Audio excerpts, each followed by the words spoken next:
Look in your inbox, look in your mailbox, look in any box you can look into and see what's working on you and tear it apart. And I'm going to start off with a quote from Zig Ziglar. Hopefully you guys are familiar with this quote. It says, you can get everything you want in life if you help enough people get what they want in life. All right, so when we look at the word social media marketing, the words seem pretty obvious, but if we break them down, we'll have a deeper understanding. So I'm going to start with the word marketing first. And a lot of people think marketing is advertising. Marketing is not advertising. Advertising is just one segment of marketing. And unfortunately, it's the most dominant version of marketing. So we think everything we do is like advertising, except for we're not that good at advertising, so we do a really bad version of advertising. I don't know about you. Do you like looking at ads? You know, when you scroll on a page, does anybody ever pay attention to the little ads all around it? We've become really good at pushing that out into our peripheral vision, and we just ignore it. It's kind of weird because when we make posts and we make content online, does it look like an ad what you're doing?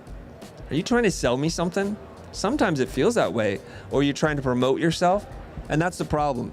So there's this book, This Is Marketing. It's written by probably the leading mind in marketing. His name is Seth Godin, and he defines marketing this way. It's the generous act of helping others get what they want. It's a generous act without expectations. It's about just giving. Social media marketing is not a license to spam. And so what we need to do is appeal to a person's self-interest, because he said nobody wants to read email. Like, nobody. And our emails are filled with spam. So much so that like emails not become an effective tool of communication anymore. It's horrible, right? And so he has this little really clever thing. He's like, nobody wants to read email, send me me-mail, which is what's in it for me. Help me achieve my goals. The generous act of helping other people, right?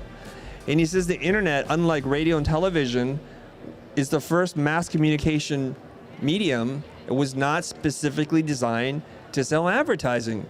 And guess what? All the marketers get in, sorry marketers, and you ruin everything. You just get there and you just spam things. And then we think this is how everybody communicates. So what do? We emulate what we see. We're a product for our environment, right? So we just keep doing that.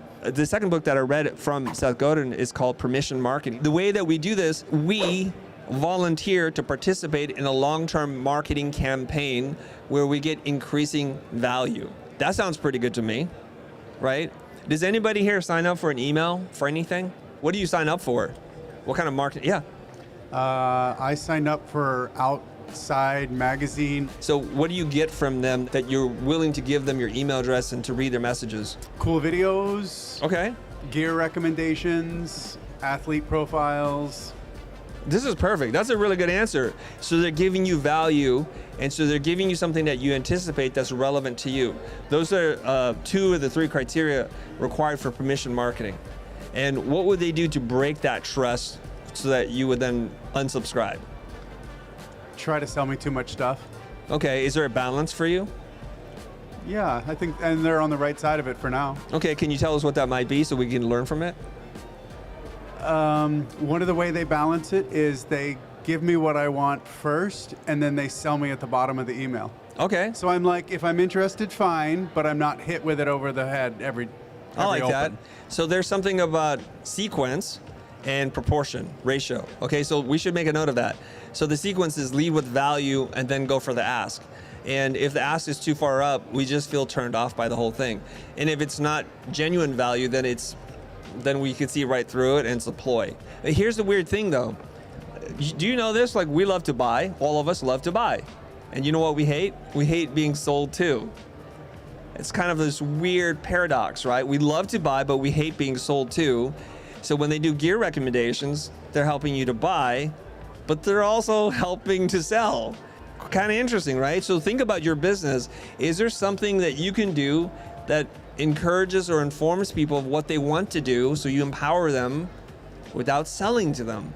And when you do so, they'll just buy, right? We can have a lot of examples and talk about that. Somebody else, give me another example. Thank you very much, Adam, for doing that. I like shopping for home goods, so I look for coupons in Okay. emails. And do you subscribe to anything? Or makeup, Ulta, just... Wonderful. Yeah. So what they do is they reward you for being a loyal customer, a reader, a subscriber by giving you discounts to things that you like. Yes. Okay, there's another thing here. If we give a person a discount to things that we don't want, that's no good either. So it has to be something that's genuine. Right. Right. This is wonderful. So that's kind of a loyalty reward kind of program. And I'm going to give you like a purchasing buying hack, okay? So I don't know if you know this, but if you go onto any shopping website and you sign up, right? I give them my real email address. And then what I'll do is I'll go and put something in my cart and I'll just leave it alone. And then I'll just leave. Seriously, I do this all the time. Because first, couple things. I don't want to search for it again, so if it's in my cart, I can find it. This is good. And you know what they do? Hey, Chris, we noticed you left something in your cart. I'm like, yeah, I know. But I'm gonna wait you out. I know how this works. I know how the robots work, right? And then the second email is like, hey, are you sure? Because, you know, supplies are running low. And sure it is. It's a consumer good. I get it. I can live without it. And then the third email is like, hey, would having a 30% off on this item help? Heck yes, it would help. Throw in free shipping, you got me. And you just do that. And so that's what I do, right? Because the robots, you work with the robots robots work with you. My wife, totally on the opposite side. She's a total impulse buyer. I'm like, honey, just wait 1 minute. They will send you something. And she's like, but it doesn't matter. It does because I earned the money. So, you know, can we just pump the brakes on that a little bit? So when you buy on their terms, you pay full price. When you buy on your terms, you pay whatever that full price is minus their margins.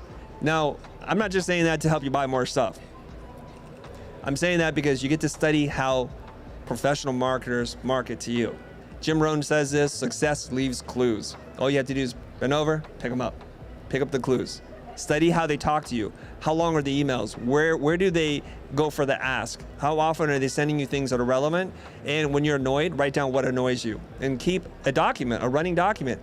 Copy, paste, put those images in there. Within a very short amount of time, you can get a master class in marketing for free.